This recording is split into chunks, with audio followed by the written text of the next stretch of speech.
Friends, welcome back to Kavya's and Kannada vlog. ಎಲ್ರು ಹೇಗಿದ್ದೀರಾ? I hope ಎಲ್ರು ಚೆನ್ನಾಗಿದ್ದೀರಾ ಅಂತ ಭಾವಿಸ್ತಾ ಇದ್ದೀನಿ. ನಾನು ಕೂಡ ಚೆನ್ನಾಗಿದ್ದೀನಿ.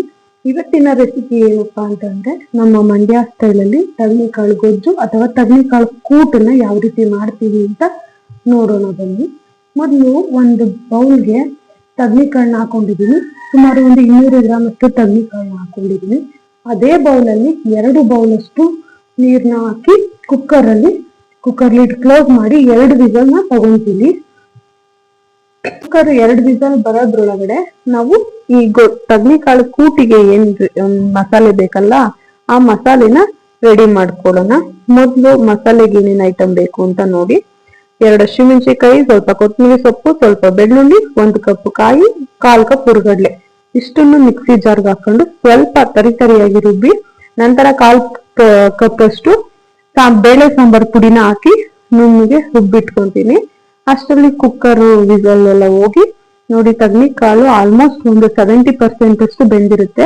ಬೆಂದಿರುವಂತ ತಗಣಿಕಾಳಿಗೆ ದಪ್ಪ ಗಾತ್ರದ ಈರುಳ್ಳಿನ ಉದ್ದುದ್ದಾಗಿ ಕಟ್ ಮಾಡ್ಕೊಂಡು ಸೇರ್ಸ್ಕೊಂತ ಇದೀನಿ. ನೋಡಿ, ಇದು ಏನು ಈಗ ತಗಣಿಕಾಳು ಬೇಯಕ್ಕೆ ನೀರ್ ಹಾಕಿದ್ನಲ್ಲ, ಅದೇ ನೀರಲ್ಲಿ ಈರುಳ್ಳಿನೂ ಸಹ ಬೇಯಬೇಕು. ಅದು ಬೆಂದ ನಂತರ ನಾನು ಆಲೂಗೆಡ್ಡೆ ಮತ್ತೆ ಬದನೆಕಾಯಿ, ನಾನು ಮೀಡಿಯಂ ಗಾತ್ರದ್ದು 4 ಆಲೂಗೆಡ್ಡೆ ಮತ್ತೆ 5 ರಿಂದ 6 ಬದನೆಕಾಯಿನ ಉದ್ದುದ್ದಕ್ಕೆ ಕಟ್ ಮಾಡಿ ನೀರಲ್ಲಿ ನೆನೆ ಹಾಕಿರ್ತೀನಿ. ಇದು ತಗಣಿಕಾಳು ಮತ್ತೆ ಈರುಳ್ಳಿ ಸ್ವಲ್ಪ ಬೆಂದ ನಂತರ ನಾನು ಆಲೂಗೆಡ್ಡೆ ಮತ್ತೆ ಬದನೆಕಾಯಿ ಎಲ್ಲ ಸೇರ್ಸ್ಕೊಂತೀನಿ. ಇನ್ನು ಯಾರು ಹೊಸದಾಗಿ ನನ್ನ ಚಾನೆಲ್ ನೋಡ್ತಾ ಇದ್ದೀರಿ, ದಯಮಾಡಿ ಸಬ್ಸ್ಕ್ರೈಬ್ ಮಾಡಿ, ಪಕ್ಕದಲ್ಲೇ ಇರುವಂತಹ ಬೆಲ್ ಬಟನ್ ಕ್ಲಿಕ್ ಮಾಡಿ. ಇದೇ ರೀತಿ ಹೊಸ ಅಡುಗೆ ರೆಸಿಪಿಗಳಿಗೆ ನನ್ನ ಕಾವ್ಯಾಸ್ ಅಂಡ್ ಕನ್ನಡ ವ್ಲಾಗ್ಸ್ ನ ನೋಡ್ತಾ ಇರಿ. ನೆಕ್ಸ್ಟ್ ಇವಾಗ ನೋಡಿ, ಮತ್ತೆ ಆಲೂಗೆಡ್ಡೆ ಬದನೆಕಾಯಿನ ಸೇರ್ಸ್ಕೊಂತ ಇದ್ದೀನಿ. ನೋಡಿ, ಇದೇ ರೀತಿ ಆಲೂಗೆಡ್ಡೆ ಮತ್ತೆ ಬದನೆಕಾಯಿ 2 ಬೇಯಬೇಕು. ಇವಾಗ ತಗಣಿಕಾಳು ನೀರಲ್ಲೇನೆ ಬೇಯಬೇಕು. ಅಷ್ಟರಲ್ಲಿ ನೋಡಿ, ಮಸಾಲೆ ಇಷ್ಟು ಮೀಡಿಯಂ ಅಲ್ಲಿ ಗ್ರೈಂಡ್ ಆಗಿದೆ, ಸಾಕಾಗುತ್ತೆ. ಇನ್ನು ಅತಿಯಾಗಿ ನುಣ್ಣಗೆ ರುಬ್ಬುವಂತ ಅವಶ್ಯಕತೆ ಏನು ಇರೋದಿಲ್ಲ. ನೋಡಿ, ತಗಣಿಕಾಳು ಆಲೂಗಡ್ಡೆ ಎಲ್ಲ ಸ್ವಲ್ಪ ಬೆಂದ ನಂತರ ಇದಕ್ಕೆ ರುಬ್ಬಿಟ್ಕೊಂಡಿರುವಂತ ಮಸಾಲೆನ ಹಾಕೊಂತ ಇದ್ದೀನಿ.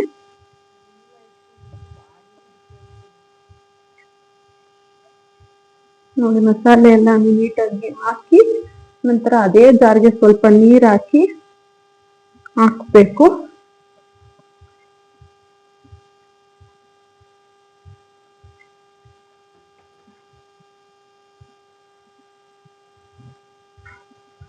ನೋಡಿ, ಇವಾಗ ಮಸಾಲೆ ಎಲ್ಲ ಈವನ್ ಆಗಿ ತಿರುಗಿಸ್ಕೊಬೇಕು.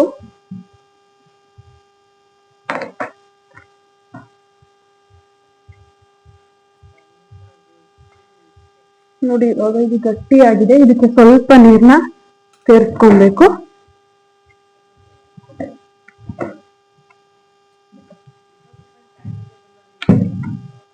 ತುಂಬಾ ನೀರ್ನ ಹಾಕಕ್ ಹೋಗ್ಬೇಡಿ.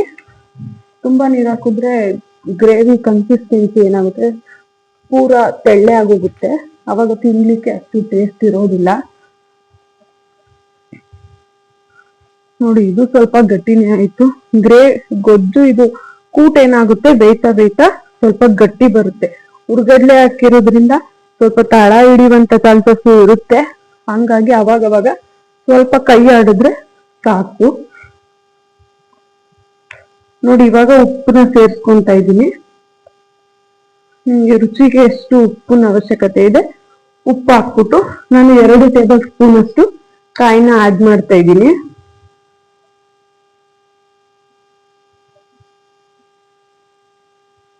ನೋಡಿ, ಈ ಟೈಮಲ್ಲಿ ಯಾರಾದ್ರೂ ಅರ್ಜೆಂಟು ಬೇಗ ಆಗ್ಬೇಕು ಅಂತ ಅನ್ನೋರು ಕುಕ್ಕರ್ ಲಿಡ್ನ ಕ್ಲೋಸ್ ಮಾಡಿ 1 ವಿಸಲ್ ತೆಗೆದ್ರೆ ಸಾಕು. ನೋಡಿ, ಇಷ್ಟೇ. ಇವಾಗ ಒಂದು 5 ನಿಮಿಷ ಲಿಡ್ ಕ್ಲೋಸ್ ಮಾಡಿಟ್ರೆ ಚಪಾತಿಗೆ, ಪೂರಿಗೆ, ಮತ್ತೆ ದೋಸೆಗೆ, ಇಡ್ಲಿಗೆ ಎಲ್ಲ, ರೈಸ್ಗೆ, ಮುದ್ದೆಗೆ ಎಲ್ಲದಕ್ಕೂ ಕಾಂಬಿನೇಷನ್ ಆಗುವಂತ ನಮ್ಮ ಮಂಡ್ಯ ಸ್ಟೈಲ್ ಕೂಟು ರೆಡಿ ಆಗುತ್ತೆ.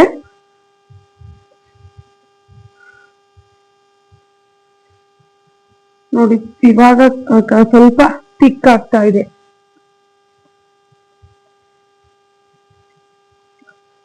ಇದೇ ರೀತಿ ಇನ್ನೊಂದು 10 ನಿಮಿಷ ಬೆಂದ್ರೆ ಆಯ್ತು. ನೋಡಿ ಇವಾಗ ಲಿಡ್ ಕ್ಲೋಸ್ ಮಾಡಿ 5 ನಿಮಿಷ ಸಾಕಾಗುತ್ತೆ ಅಷ್ಟೇ. ನೋಡಿ 5 ನಿಮಿಷ ಆದ್ಮೇಲೆ ಕೂಟು ಎಷ್ಟು ಗಟ್ಟಿಯಾಗಿ ಬಂದಿದೆ, ಮತ್ತೆ ಚಪಾತಿ ಜೊತೆಗೆ ಯಾವ ರೀತಿ ಕಾಂಬಿನೇಷನ್ ಆಗಿದೆ ನೋಡಿ. Thank you.